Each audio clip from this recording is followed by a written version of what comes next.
आइए आज के यह तृतीय दिवस गौ माता की पावन कथा हम सब श्रवणपान करने जा रहे हैं। कल हम सब ने गौ माता की पावन कथा का श्रवणपान किए थे, जिसमें भगवान श्री गणेश जी महाराज देवताओं में प्रथम पूज्य कैसे हुए और साथ ही भगवान श्री द्वारिकाधीश का नाम गोविंद पड़ा। माता कामधेनु ने भगवान श्री गोपाल जी का नाम गोविंद रखा और साथ ही श्री गोकर्ण जी महाराज के पावन उपाख्यान की कथा हम सब ने श्रवणपान किए थे। आज गौ माता की अवतार की कथा होगी, क्योंकि हम सब ने श्री राम जी के अवतार की कथा श्रवणपान किए, भगवान श्री कृष्ण के अवतार की कथा श्रवणपान करते हैं। तो उसी प्रकार ये जो गौ माता है, इसको हम लोग गाय माता कहते हैं। इनका भी तो अवतार हुआ होगा ना कहीं से न कहीं से, क्योंकि जिस गाय माता की हम कथा सुन रहे हैं, जिस गौ माता को हम सर्वदेवमयी गौ माता कहते हैं, जिस गौ माता में 1 2 3 4 नहीं 33 कोटि देवी देवताओं का निज निवास है। उनके पावन शरीर पर 33 कोटि देवता बैठे हैं और ये 33 कोटि देवता जो गौ माता के शरीर में बैठे हैं, ये बच्चों को शांत कराइए।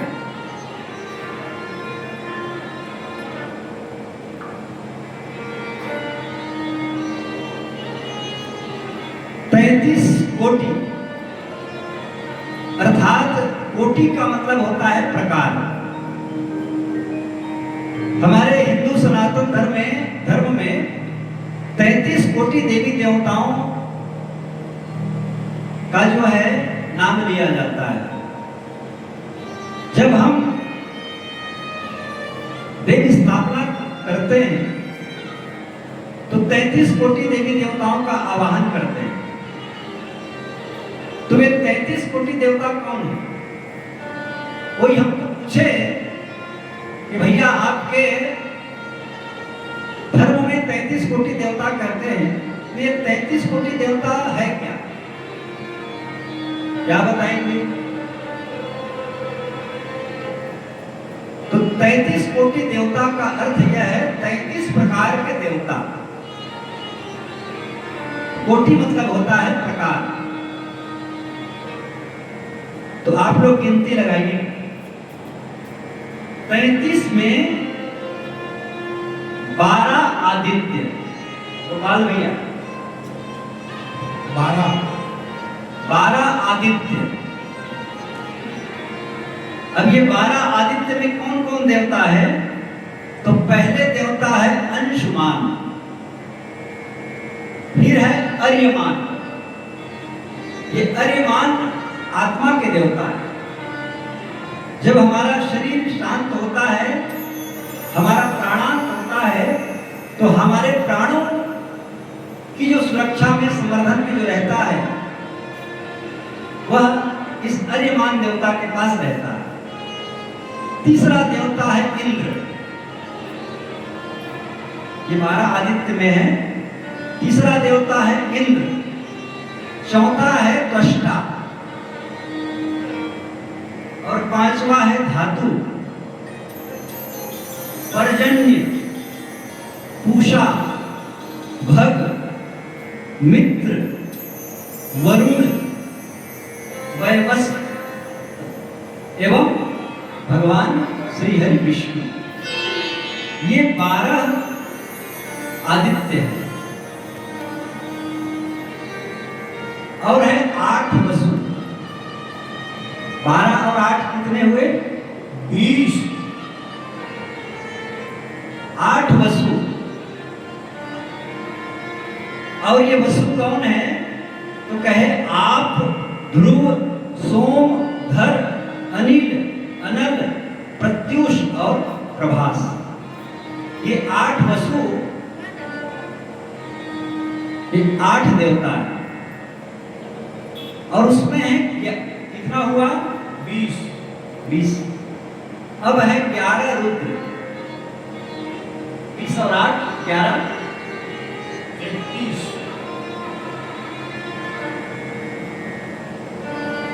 12 20 11 31। तो 11 रुद्र कौन कौन है?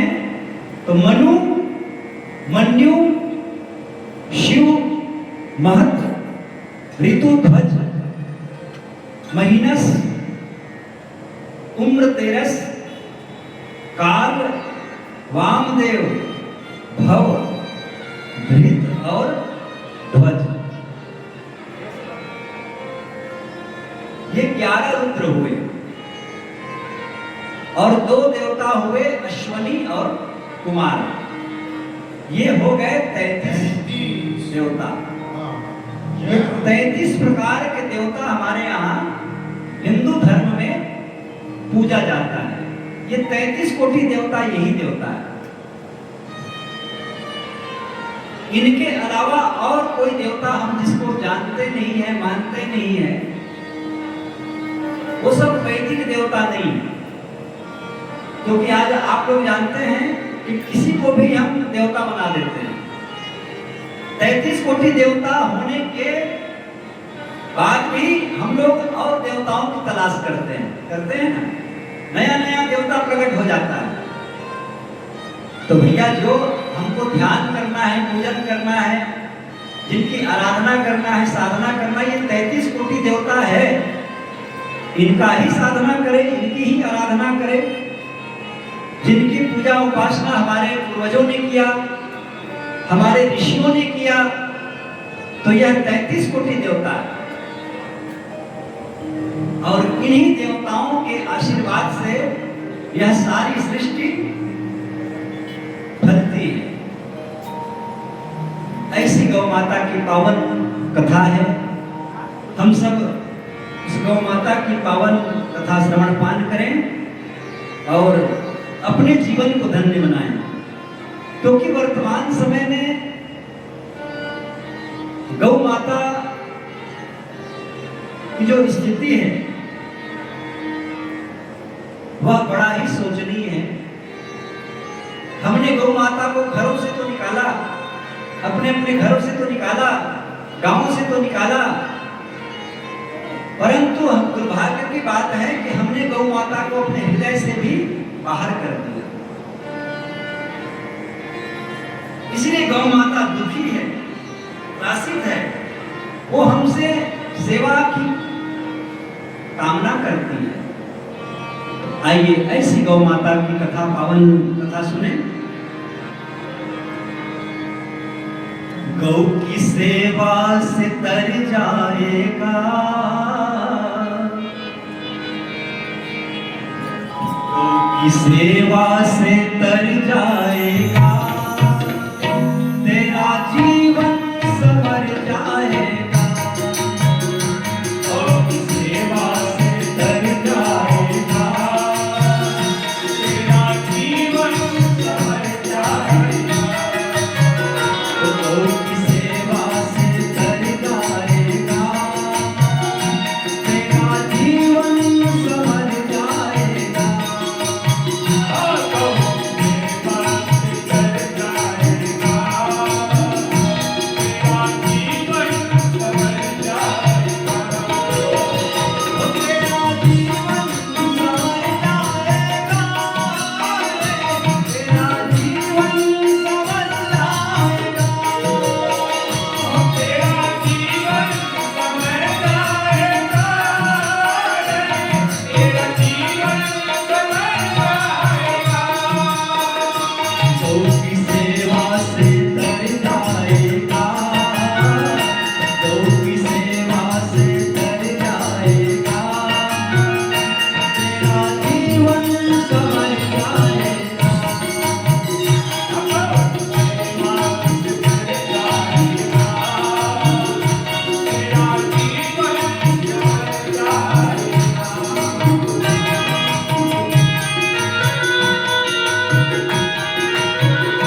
विज्ञान उसमें ही ढूंढना, भूल करके बातों में भूलना, ज्ञान विज्ञान उसमें ही ढूंढना, वो ज्ञान विज्ञान उसमें ही ढूंढना।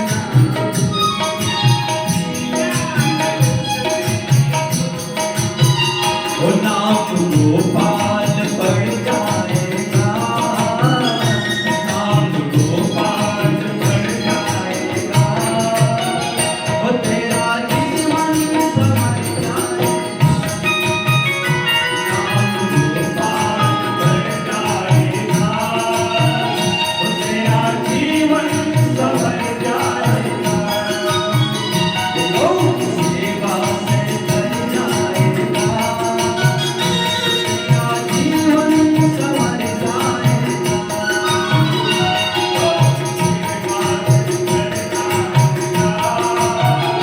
तेरा जीवन संवर जाएगा, वो तेरा जीवन संवर जाएगा, वो तेरा जीवन संवर जाएगा, वो तेरा जीवन संवर जाएगा।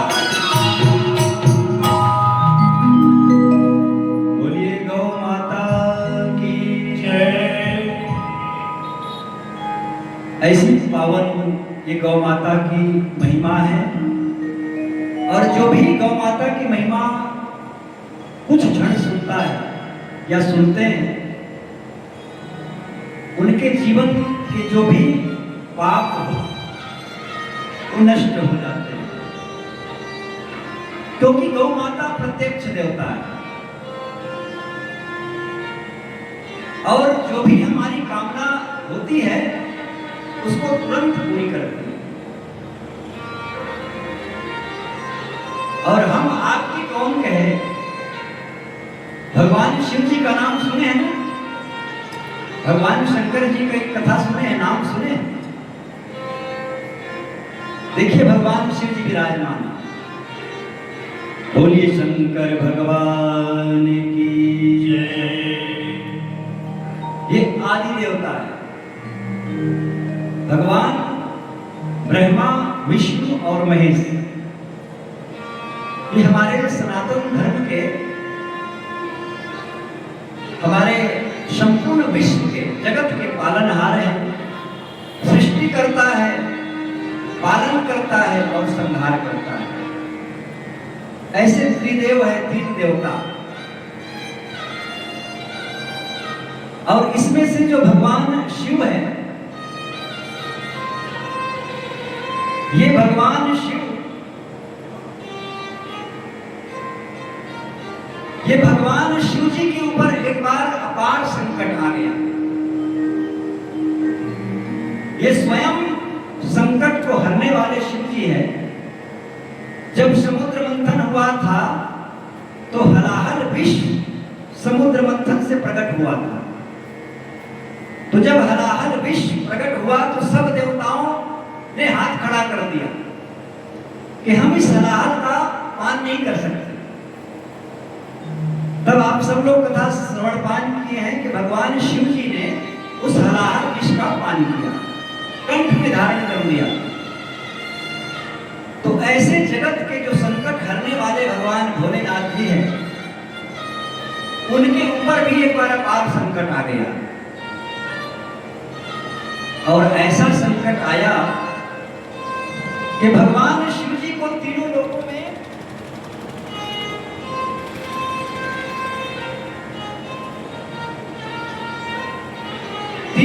भगवान शिव जी को जाना पड़ा अपने संकट के निवारण के लिए। तब गौ माता सुरभि ने भगवान शंकर जी के दुखों का हरण किया। तो जो भगवान शंकर के दुख का हरण कर सकते हैं, वो हमारी आपकी दुख की हरण कैसे नहीं करेगी? करेगी ना? तो बड़ी सुंदर कथा है। स्कंद पुराण नागर खंड से इस कथा को लिया गया है। ये सबसे बड़े पुराण है हमारे 18 पुराण में। स्कंद पुराण कौन से पुराण? स्कंद पुराण। क्योंकि भगवान वेद व्यास जी ने 18 पुराण की रचना की है। और ये 18 पुराण कैसे बनाए, कहां से बनाए? तो देखिए हमारे यहां चतुर्वेद है। कितने वेद हैं? 4 वेद। ऋग्वेद, यजुर्वेद, सामवेद और अथर्ववेद। ये 4 प्रकार के वेद हैं, 4 वेद हैं। और ये 4 वेद का जब खंड किया गया, भाग बनाया गया, व्यास बनाया गया, तो वो 18 भाग में फिर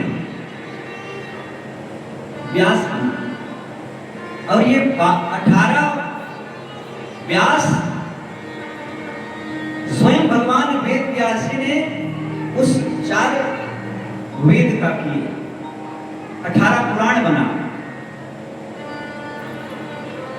और ये 18 पुराण में सबसे बड़ा पुराण है स्कंद पुराण। इस पुराण में 81,000 श्लोक जो है भगवान व्यास जी ने वर्णन किया है। सबसे बड़े पुराण है। 6 खंड में यह पुराण विभाजित है। तो इसी पुराण में वर्णन किया गया है कि भगवान शिव जी के ऊपर अपार संकट आया।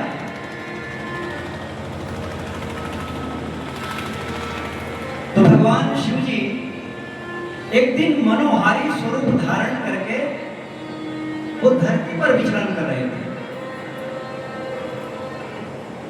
और धरती पर विचरण करते करते भगवान शिव एक दिन ऋषियों के आश्रमों की ओर गए। और जब ऋषियों के आश्रमों की ओर गए तो मनोहारी स्वरूप धारण किए हुए थे भगवान शिव। बड़ा सुंदर उनका देह था।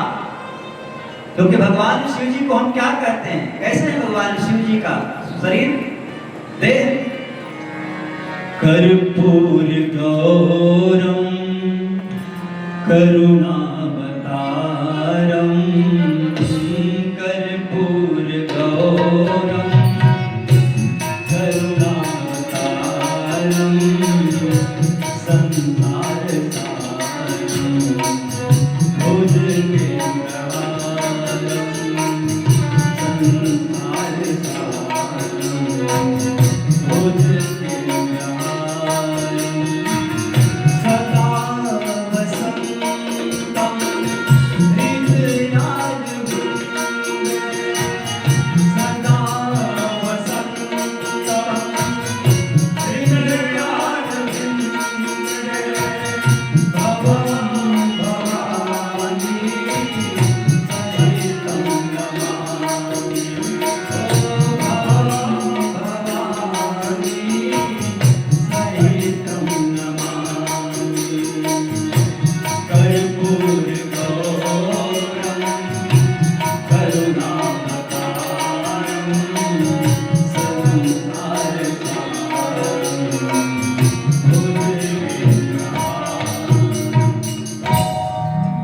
भगवान शिव जी का स्वरूप कैसा है? कर्पूर गौरम, करुणावतारम। जैसे हम कपूर देखते हैं ना, कपूर जलाते हैं तो कपूर का रंग कैसे होता है? श्वेत, सफेद। वैसे ही सफेद श्वेत भगवान शिव जी का शरीर है।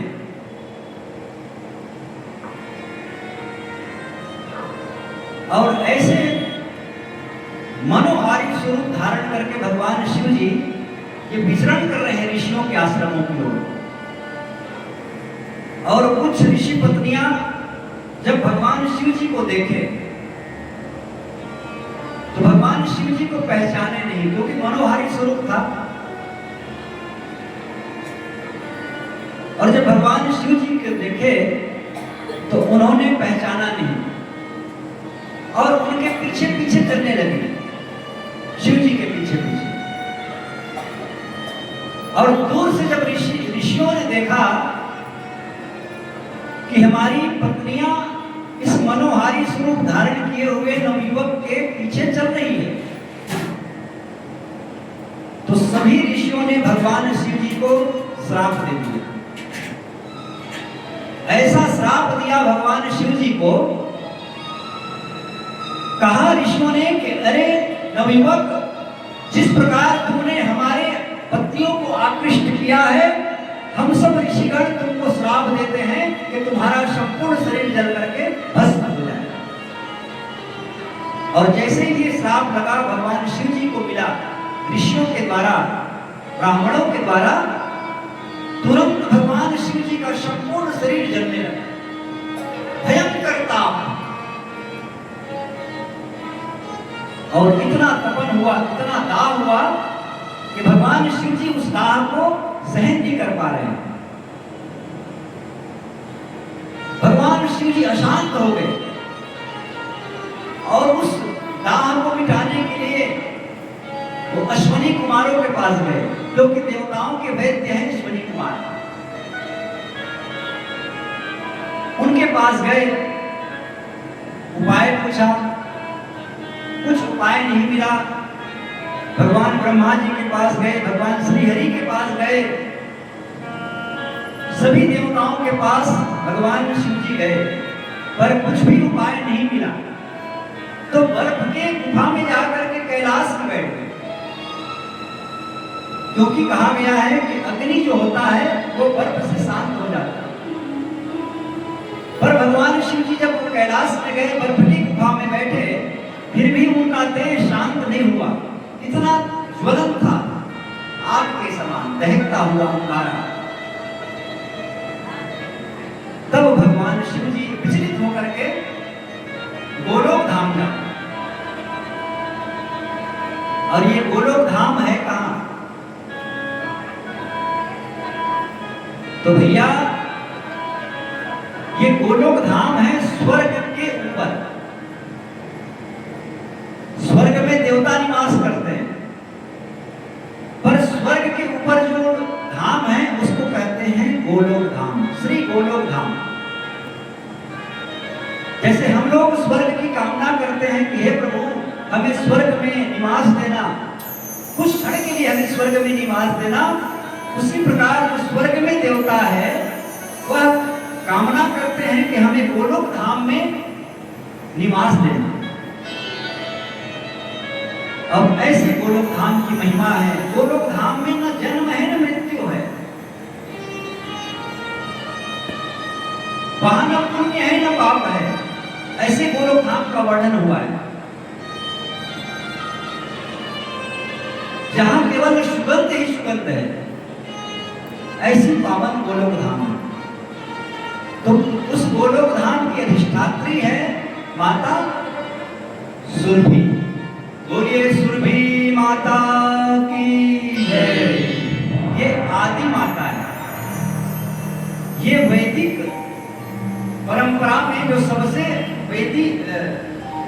वैदिक देवी है, उनका नाम है माता सुरभि।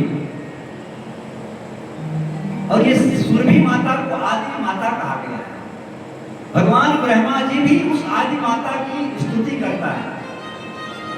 भगवान ब्रह्मा जी भी माता सुरभि का ध्यान करते हैं। ऐसी माता है जो गोलोक धाम की अधिष्ठात्री है। उस वहां भगवान शिव जी गोलोक धाम जाते हैं और गोलोक धाम जाकर के माता सुरभि का स्तुति करते हैं, वंदना करते हैं। जय जय सुरभि नंदिनी, जय जय कपिलागा, महालक्ष्मी अवतार हम पर हो सहाय। दिव्य रूप भगवान का, कामधेनु अभिराम, माता के वरदान से होवे पूर्ण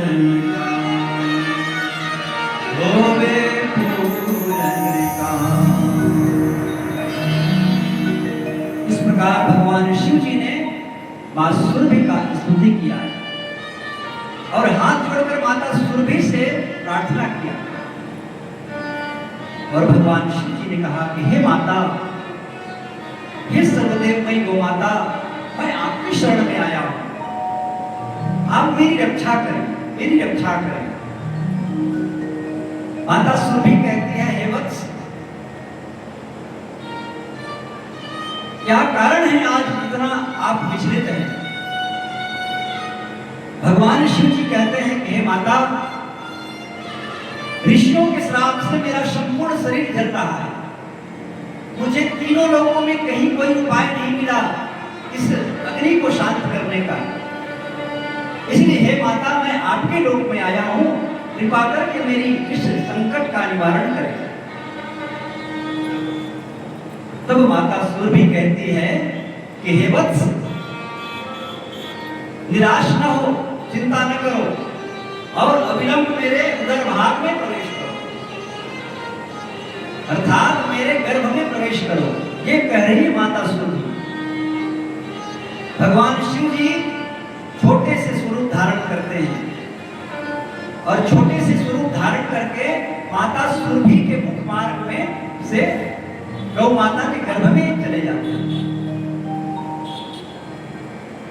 और जब गर्भ में जाते हैं भगवान शिव जी, तो गर्भ में विराजमान हो जाते हैं और जैसे गर्भ में प्रवेश किए, उनके शरीर का जो अग्नि था, जो श्राप था, दावा नल के समान, वह धीरे धीरे शांत होने लगा,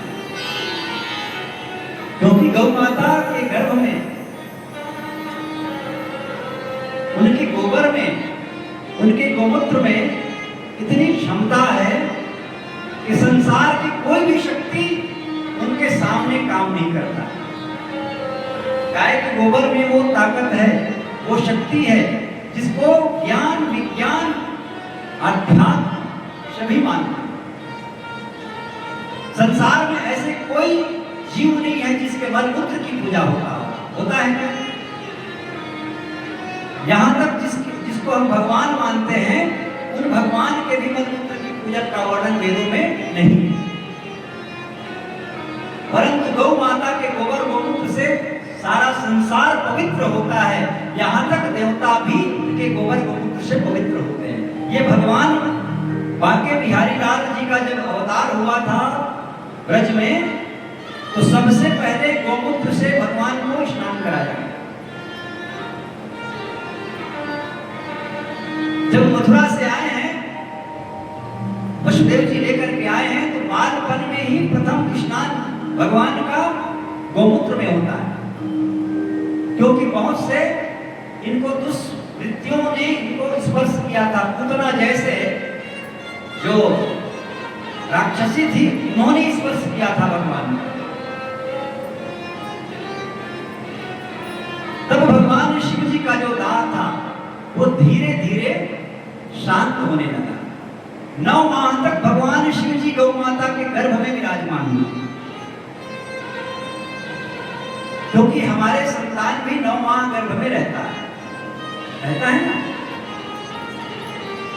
तो गौ माता सुरभि ने भगवान शिव जी को 9 माह तक अपने गर्भ में धारण किया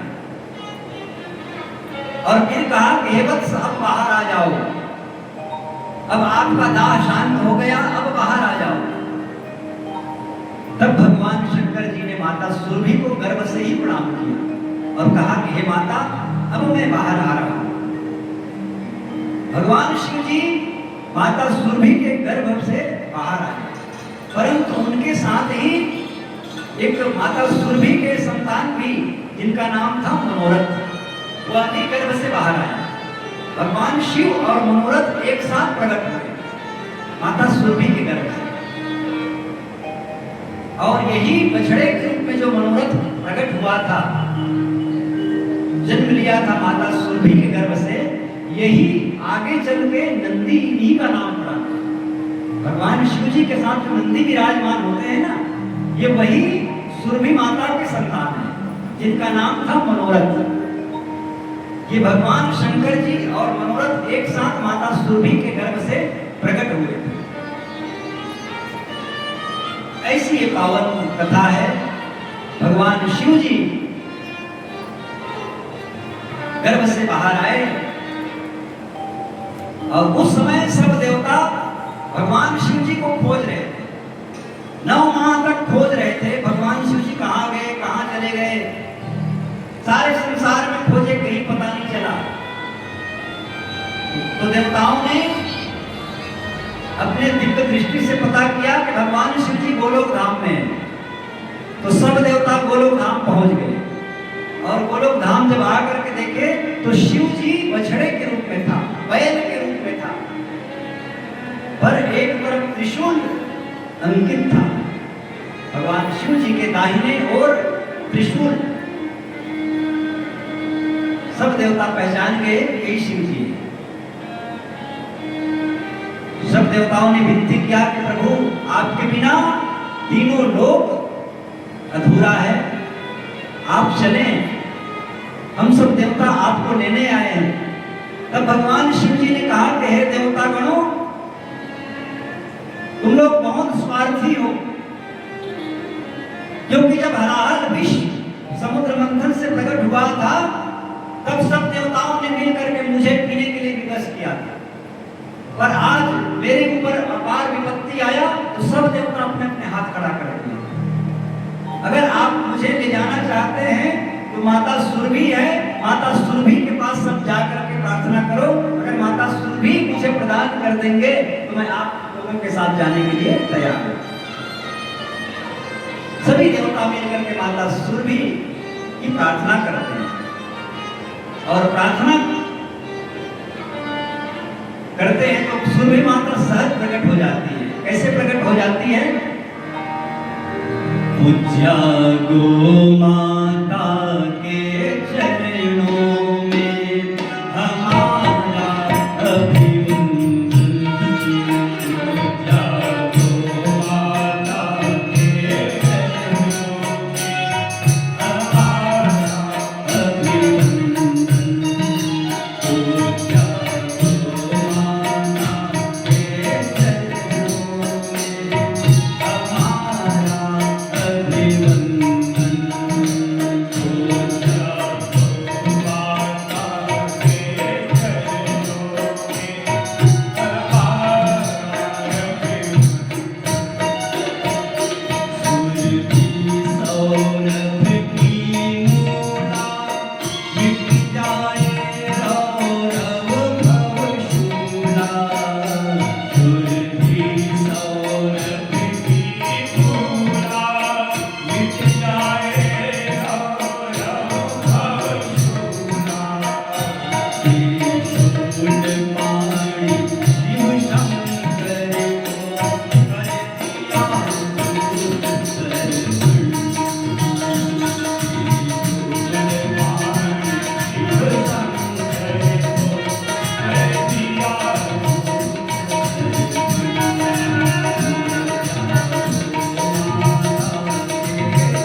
कि हे वत्स,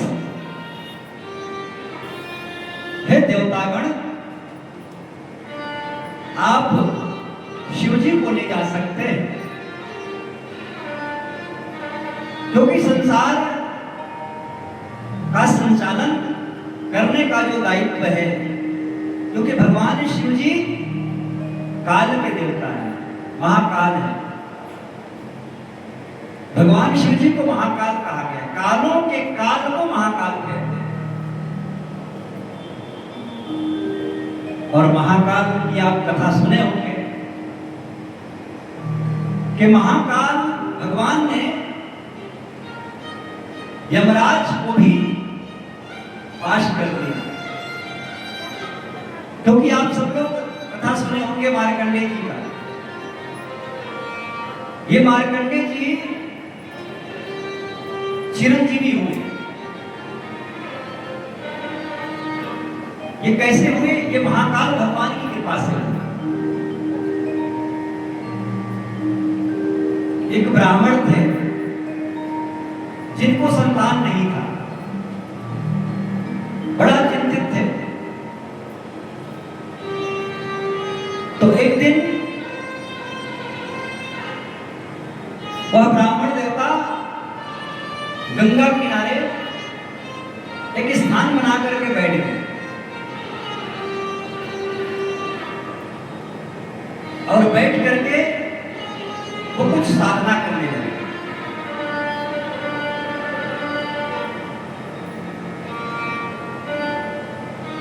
और साधना कर रहे थे तो एक समय ऐसे आया कि सप्त ऋषिगण उसी स्थान पर पहुंचे। उस ब्राह्मण देवता ने सप्त ऋषियों को प्रणाम किया। सप्त ऋषियों ने दुख का कारण पूछा कि हे ब्राह्मण देवता, आप इतने दुखी क्यों हैं? आपका दुख का कारण क्या है? उस ब्राह्मण देवता ने कहा, महाराज, मुझे संतान नहीं और यही मेरा सबसे बड़ा दुख है। तो सप्त ऋषियों ने कहा, ब्राह्मण देवता, आपको संतान नहीं है तो आपको संतान तो प्राप्त हो जाएगा, पर आपको कैसा संतान चाहिए? क्योंकि संतान दो प्रकार के होते हैं, एक अच्छे और दूसरे बुरे।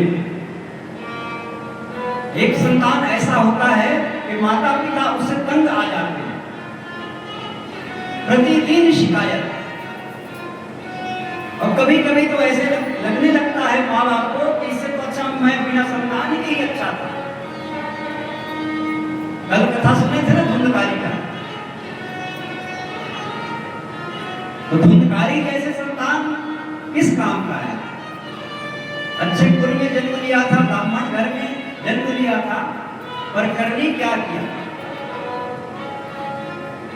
क्योंकि अपने कर्म से कोई नहीं बच सकता। भगवान भी अपने कर्म को नहीं बचा पाए।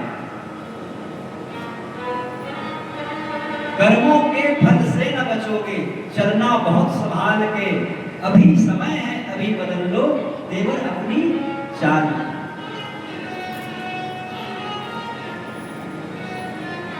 तो सब ऋषियों ने कहा कि कैसे संतान चाहिए? तो ब्राह्मण देवता ने कहा कि महाराज, अगर संतान दे ही रहे तो अच्छा संतान दे। तब सब ऋषियों ने कहा कि ब्राह्मण देवता, अच्छा संतान अगर आपको मिलेगा तो केवल 5 वर्ष जिएगा, केवल 5 साल। और अगर बुरे संतान चाहिए तो न जाने कितने वर्ष जिएगा। तो ब्राह्मण देवता ने कहा कि बुरे संतान प्रतिदिन शिकायत आएगा, उससे तो अच्छा है वो 5 वर्ष वाला ही दे दे। जितने दिन रहेगा कम से कम प्रसन्न तो रहेंगे। मांग लिया ऐसे सब ऋषियों ने ओम अस्तु कह दिया और तुरंत प्राप्त हो गया पुत्र। अब उस बालक का नाम रखा, क्या नाम? बोलिए मार्कंडेय महाराज की जय। उस मार्कंडेय जी रखा। और ये मार्कंडेय जी धीरे धीरे जब इनका आयु बढ़ने लगा, 1 साल, 2 साल, 3 साल, 5 वर्ष का आयु मिला हुआ था। अब जब 4था साल लगा तो माता पिता को, ब्राह्मण देवता को फिर चिंता हो गया कि भाई 1 साल बाद ये फिर चला जाएगा, तो मेरा दुख तो दुख ही रहेगा, तो मैं क्या करूं? ये चिंता हुआ उनको। तो ब्राह्मण देवता बड़ा चिंतित हुए। क्यों? क्योंकि ये वरदान भगवान महाकाल ने प्रदान किया, भगवान शिव जी ने प्रदान किया।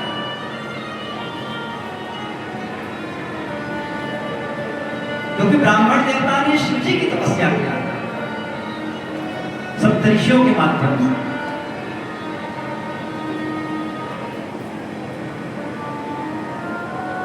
अब जब चिंता हुई तो पुनः वो ब्राह्मण देवता चिंतित होकर के फिर उसी स्थान पर चले गए और उस बालक को लेकर के चले गए। अब पुनः सप्तऋषि में आए और पहचान नहीं पाए कि वही बालक है। तो जैसे ब्राह्मण देवता ने प्रणाम किया, उस बालक से कहा बेटा तुम भी प्रणाम करो। तो जैसे उस बालक ने प्रणाम किया तो सप्तऋषियों ने कहा कि बेटा चिरंजीवी भव, चिरंजीवी भव, चिरंजीवी भव। ब्राह्मण देवता ने कहा कि महाराज इनकी आयु केवल 1 वर्ष बचा है और आप कह रहे हैं कि चिरंजीवी भव, कैसे होगा? बोले 1 वर्ष? बोले हाँ महाराज, ये वही बालक है जो भगवान शंकर जी के द्वारा प्राप्त हुआ, माध्यम आप बने थे। बोले अच्छा। तो बोले ठीक है, अब ये बालक को हमको दे दो। तो सप्तऋषियों ने उस बालक को रख लिया और लेकर के गए उस बालक को किसके पास? भगवान ब्रह्मा जी के पास। और भगवान ब्रह्मा जी के पास गए तो देवर्षि सभी जो सप्तऋषि थे उन्होंने प्रणाम किया भगवान ब्रह्मा जी का, और फिर उस बालक से कहा कि बेटा तुम भी प्रणाम करो। और जैसे उस बालक ने प्रणाम किया मार्कंडेय जी ने परमपिता ब्रह्मा जी का, तो ब्रह्मा जी ने भी कह दिया कि बेटा चिरंजीवी भव, चिरंजीवी भव, चिरंजीवी भव। अब सप्तऋषियों ने कहा कि प्रभु इनका जीवन कुछ दिन बचा है और आपने कहा चिरंजीवी भव, कैसे होगा? क्या सत्य है? तो ब्रह्मा जी ने कहा कि वो वरदान किसने दिया है?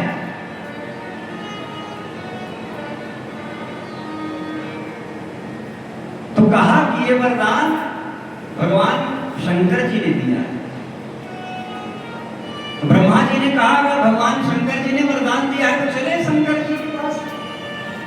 तो मार्कंडेय जी महाराज को भगवान ब्रह्मा जी सप्तऋषियों के साथ में लेकर के भगवान भोलेनाथ जी के पास जाते हैं। बोली शंकर भगवान की कैलाश के निवासी नमो बार बार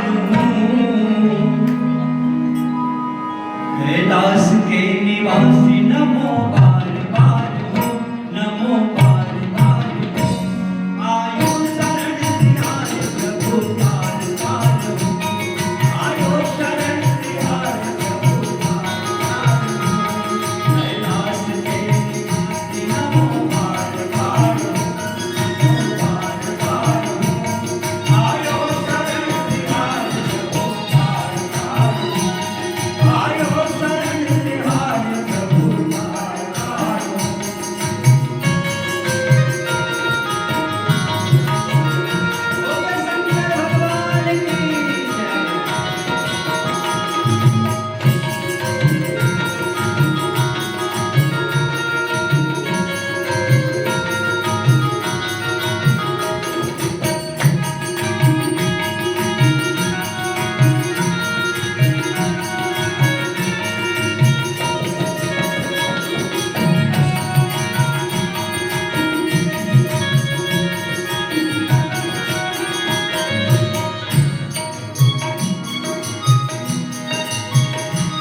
क्या क्या नहीं दिया प्रभु हम क्या प्रमाण दे, क्या क्या नहीं दिया प्रभु हम क्या प्रमाण दे। बस गए हैं भोले बस तेरे नाम से, बस गए हैं भोले बस तेरे नाम से। ये गंगाधार मुक्तिकार ओंकार तू, ये गंगाधार मुक्तिकार ओंकार तू। आयो शरण तिहारे प्रभु तार तार, आयो शरण तिहारे प्रभु तार तार। कैलाश के निवासी नमो बार बार, नमो बार बार। आयो शरण आयो शरण तिहारे प्रभु तार तार।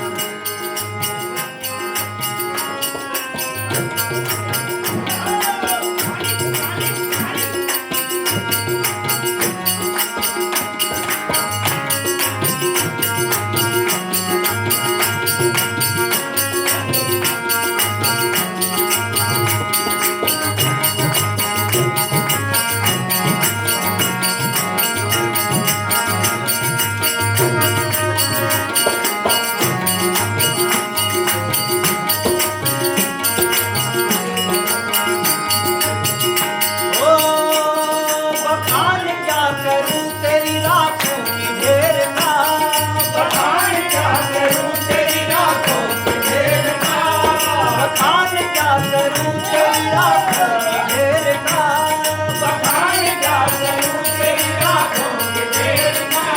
उसकी भभूत में है खजाना कुबेर का, उसकी भभूत में है खजाना कुबेर का, उसकी भभूत में है खजाना कुबेर का, उसकी भभूत में है खजाना कुबेर का। जहर पिया जहर पिया जीवन दिया कितना उदार तू, जहर पिया जीवन दिया कितना उदार तू। आयो शरण तिहारे प्रभु तार तार, आयो शरण तिहारे प्रभु तार तार। कैलाश के निवासी नमो बार बार, नमो बार बार। आयो शरण तिहारे प्रभु तार तार, आयो शरण तिहारे प्रभु तार तार। आयो शरण तिहारे आयो शरण तिहारे प्रभु तार तार, आयो शरण तिहारे आयो शरण तिहारे। भगवान ब्रह्मा जी सप्त ऋषियों को लेकर के भगवान भोलेनाथ जी के पास पहुंच गए। तब भगवान भोलेनाथ जी के पास जाकर के सभी सप्त ऋषियों ने प्रणाम किया। भगवान ब्रह्मा जी ने भी वंदना किया। तब भगवान शिव जी के सभी को बालक खड़े थे, मार्कंडेय जी। भगवान ब्रह्मा जी ने मार्कंडेय जी से कहा कि बेटा तुम भी प्रणाम करो। और जैसे ही मार्कंडेय जी ने प्रणाम किया, भगवान भोलेनाथ ने कहा कि बेटा चिरंजीवी भव, चिरंजीवी भव, चिरंजीवी भव। ब्रह्मा जी हंसने लगे, कहे महाराज ये कैसा वरदान है, आपने इस बालक को 5 वर्ष की आयु दिए थे, वो आयु लगभग पूर्ण होने वाला है, आज ही वो समाप्त हो जाएगा। और आपने कहा चिरंजीवी भव, तो बोले आपका वरदान सही है या फिर ये आपका चिरंजीवी जो कह रहे हैं वो सही है। तब भगवान भोलेनाथ जी ने कहा कि हे आदिदेव, इस बालक को आप मेरे समीप छोड़ दो। और वह बालक भगवान शिव जी के साथ वहीं रुक गया। सब ब्रह्मा जी आदि देवता चले गए। तब भगवान भोलेनाथ जी ने कहा उस मार्कंडेय जी से, बेटा तुम महामृत्यु जय महामंत्र का जाप करो। और तब श्री मार्कंडेय जी महाराज ने श्री महामृत्युंजय महामंत्र का जाप करने लगा। ओम त्रयं त्र्यम्बकं यजामहे सुगन्धिं पुष्टिवर्धनम् उर्वारुकमिव बन्धनान् मृत्योर्मुक्षेयमामृतात्। ॐ त्र्यम्बकं यजामहे सुगन्धिं पुष्टिवर्धनम् उर्वारुकमिव बन्धनान् मृत्योर्मुक्षेयमामृतात्। ॐ त्र्यम्बकं यजामहे सुगन्धिं पुष्टिवर्धनम् उर्वारुकमिव बन्धनान् मृत्योर्मुक्षेयमामृतात्। इस प्रकार से श्री मार्कंडेय जी महाराज ने महामृत्युंजय मंत्र का जाप करने लगा। शिवलिंग को मार्कंडेय जी अपने दोनों हाथ से पकड़ के रखा है और ठीक समय हुआ उनके जीवन का अंत समय 5 वर्ष की आयु पूर्ण होने वाला था। उस समय यमराज प्रकट हुए और जब यमराज प्रकट हुए तो वह बालक डर गया। काल को देख क्यों नहीं डर सकते? बताओ, छोटा सा बालक है और उसने भगवान शिव जी को पुकारा। तो भगवान शिव जी ने तुरंत अपना त्रिशूल फेंक दिया और काल यमराज और उस बालक के बीच में जाकर के त्रिशूल विराजमान हुआ। फिर भगवान शिव जी भी आए, दोनों का वार्तालाप हुआ। अंत में भगवान शिव ने यमराज से पूछा कि ये बताओ, इसकी आयु पूर्ण हो रहा है ऐसे आप कह रहे हो, तो ये बताओ इसको वरदान किसने दिया? तो यमराज ने कहा प्रभु आपने दिया है। तो बोले अभी इनकी आयु जो है मेरे गणित में ये बालक अभी 1 दिन का भी नहीं हुआ है, क्योंकि जब 100 ब्रह्मा बदलते हैं तो 1 कल्प होता है। अभी तो 1 भी ब्रह्मा नहीं कल्प है।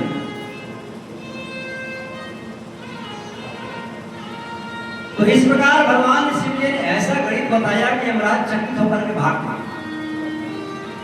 और मार्कंडेय जी महाराज को चिरंजीवी का वरदान प्राप्त हो गया। ये नाम के प्रभाव का महिमा है और केवल प्रणाम करने से यह चिरंजीवी का वरदान प्राप्त हुआ। इसलिए हम अपने बालकों को प्रणाम करने का गुण जरूर बताएं। तो ऐसे भगवान शिव जी की लीला है।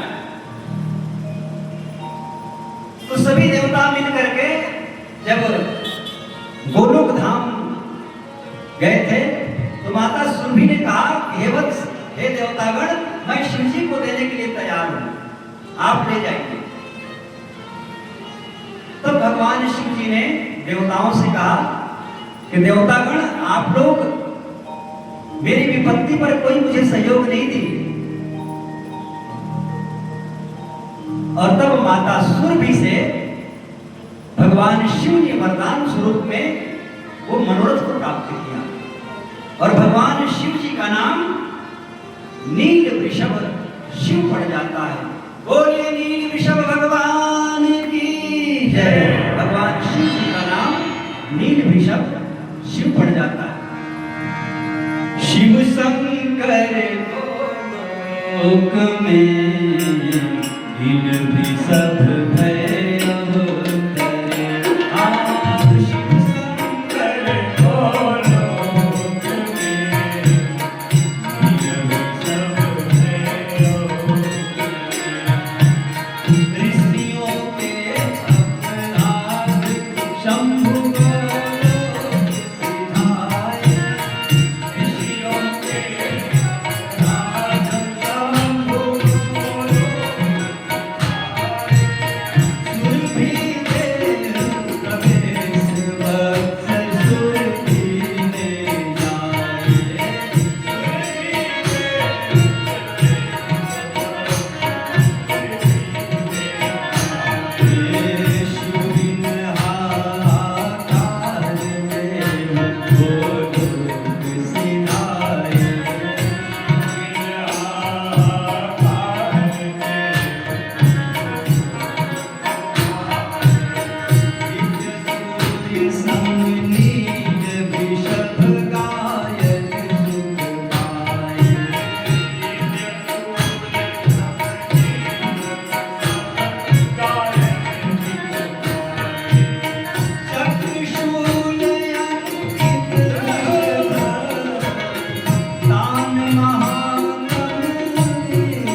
प्रकार भगवान शिव जी का जो दाह था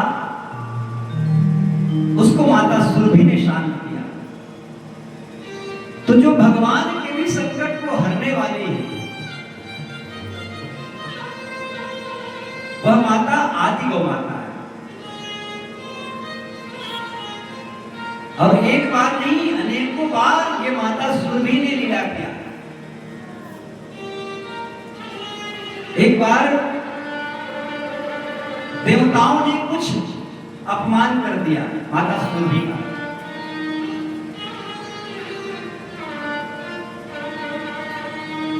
अपमान कैसे हुआ कि सब देवता एक बार सभी इकट्ठा होकर के बैठे थे तो माता सुरभि वहां प्रकट हो गई। अब देवताओं ने साधारण मान करके माता सुरभि का अभिवादन नहीं किया, अनादर हो गया। अब हम लोग यहाँ बैठे हैं और कोई अति जो सम्मानित व्यक्ति है वो अगर यहाँ पर आए और उनको कुछ आदर नहीं हुआ, सम्मान नहीं मिला, ना हमने बैठने को कहा, ना आसन दिया, तो उनका अपमान है। तो माता सुरभि का भी अपमान हो गया। तो माता सुरभि अदृश्य हो गई। आई तो थी, प्रकट हुई थी, पर जब देवताओं ने माता सुरभि का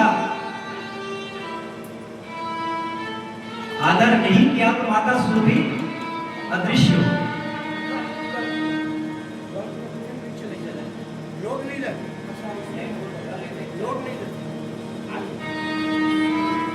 तब माता सुरभि वहां से अदृश्य हो गई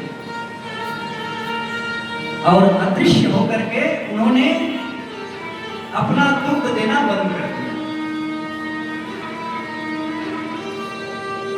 माता सुरभि जब दूध देना बंद किया तो संसार में जितने भी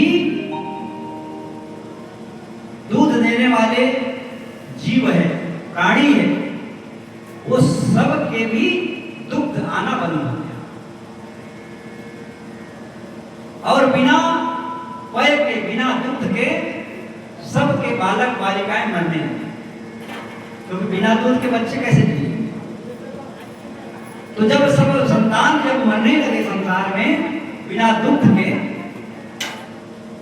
तो सब देवताओं ने विचार किया कि आखिर ये कारण क्या है, सब जीवों का दुग्ध क्यों सूख गया। तब सब देवता मिलकर के भगवान ब्रह्मा जी के पास गए और कहे कि प्रभु कृपा करके आप इस प्रकार जो स्थिति पैदा हुआ है, कृपा करके आप बताइए किस कारण हुआ। तब भगवान ब्रह्मा जी ने देखा कि माता सुरभि ने दुग्ध देना बंद कर दिया और इसी कारण से सब संसार के जितने भी स्तनधारी जीव है सबके स्तनों में दुग्ध बंद हो गया है, प्रवाह बंद हो गया है, प्रवाह दुग्ध का। तब भगवान ब्रह्मा जी ने कहा सब देवता मिलकर के आपने गौ माता की अनादर किया है, माता सुरभि का अनादर किया है, इसलिए माता सुरभि ने दुग्ध देना बंद कर दिया है।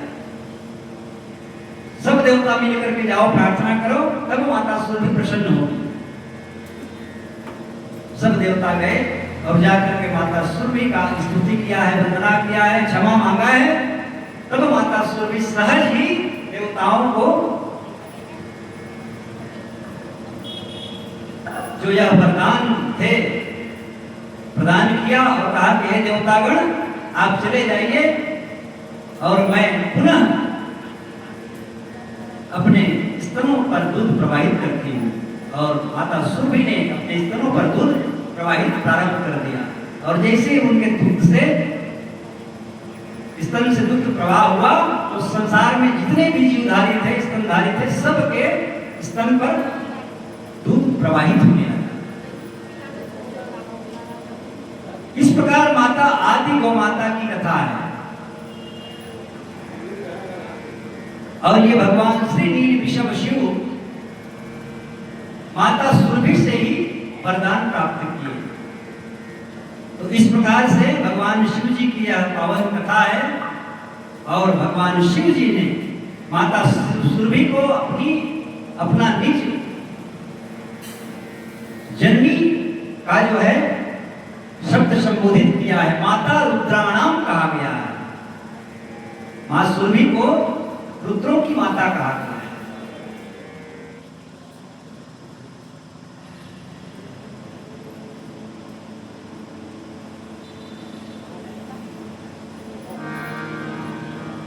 बोलिए शंकर भगवान की जय। इस प्रकार भगवान शिव जी का यह पावन कथा है। ये धुआं कहां जला रहे हैं?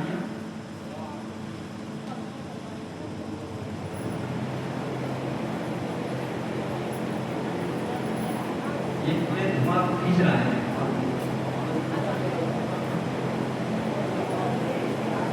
कथा सुनने वाले कोई नहीं है, केवल भोजन करने वाले हैं। वाह,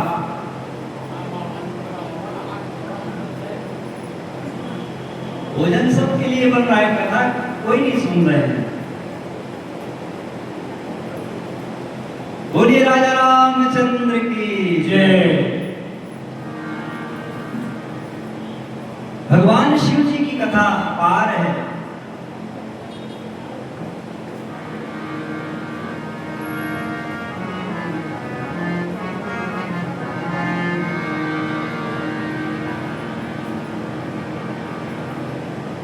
अब भगवान शिव जी गोलोक धाम से अपने कैलाश पर आ गए और जब कैलाश में आकर के भगवान शिव जी समाधि में लग गए। बहुत दिन तक समाधि लगाए हुए थे और एक दिन क्या घटना घटी कि भगवान शिव जी समाधि पर लीन थे, मग्न थे। ये माता सुरभि का जो मनोरथ था बछड़े के रूप में, वह गौ माता सुरभि का दुग्धपान करके वो गोलोक धाम में विचरण कर रहे हैं। गाय के बछड़े को देखिएगा, बच्चे को जब दुग्धपान करता है तो वो इधर उधर भुलकता है, दौड़ता है। तो उस समय भगवान शिव जी जहां विराजमान थे उसी स्थान पर वो मनोरथ इधर उधर खेल रहा था और दुग्ध पान करके आए थे, इसलिए उसके मुख में झाग बन रहा था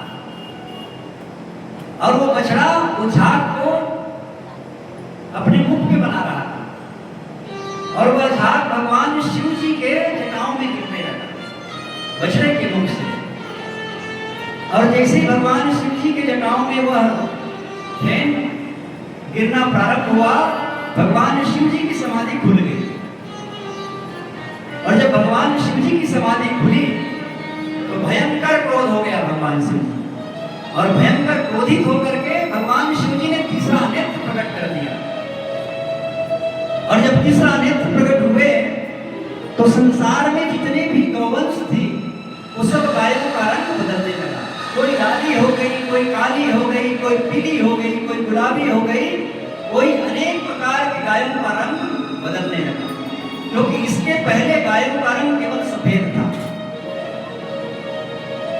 गौ माता की जो रंग थी सब गायों का रंग सफेद था। और जब भगवान शंकर जी का तीसरा नेत्र खुला तो उसके प्रभाव में आकर के सब गायों का रंग बदलने लगा।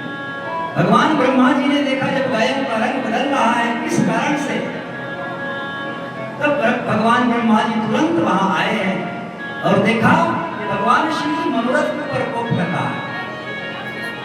भगवान ब्रह्मा जी ने कहा, हे महादेव, आप ये किसके ऊपर कोप कर रहे हैं? ये माता सुरभि के संतान है। और जैसे भगवान शिव जी ने सुना कि माता सुरभि के संतान है तो भगवान शिव जी अपना तीसरा नेत्र लुप्त कर देते और उठकर खड़े हो जाते हैं और कहते हैं कि हे परमपिता, मुझसे बहुत बड़ा अपराध हुआ है, क्योंकि यह तो मेरा भाई है। हम दोनों एक साथ प्रकट हुए थे माता सुरभि के गर्भ से,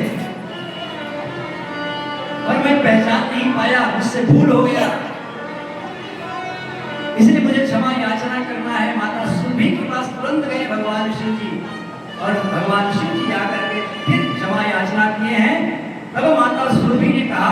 कि हे वत्स, आपने जिसके ऊपर क्रोध किया, देखिए हम क्षमा किससे मांगते हैं भाई? जिनका हम अपराधी होते हैं उनसे ही क्षमा मांगे तब तो हमें क्षमा मिलेगा ना। अब गलती हम दूसरे के साथ किए हैं और दूसरे के पास जाकर के क्षमा मांगे तो क्षमा हमको मिलने वाला नहीं। तो भगवान शिव जी ने माता सुरभि से क्षमा मांगा। माता सुरभि कहती है, हे वत्स, आपने जिसके ऊपर कोप किया, जिसके ऊपर आपने क्रोध किया, मैं उस मनोरथ को ही तुमको प्रदान कर देती हूँ। इस प्रकार से भगवान शिव जी को मनोरथ प्राप्त हो गया और यही मनोरथ आगे चल के इनका नाम ही नंदी पड़ जाता है। बोलिए नंदी महाराज की जय।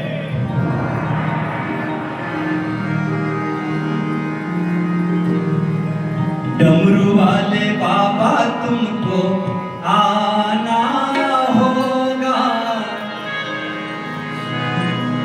डम डम डमरू बजाना होगा। डमरू वाले बाबा तुमको आना होगा,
बोलिए शंकर भगवान की जय। इस प्रकार भगवान शिव जी को मनोरथ प्राप्त हो गए और भगवान शंकर जी मनोरथ को सदैव अपने संग में साथ रखने लगे।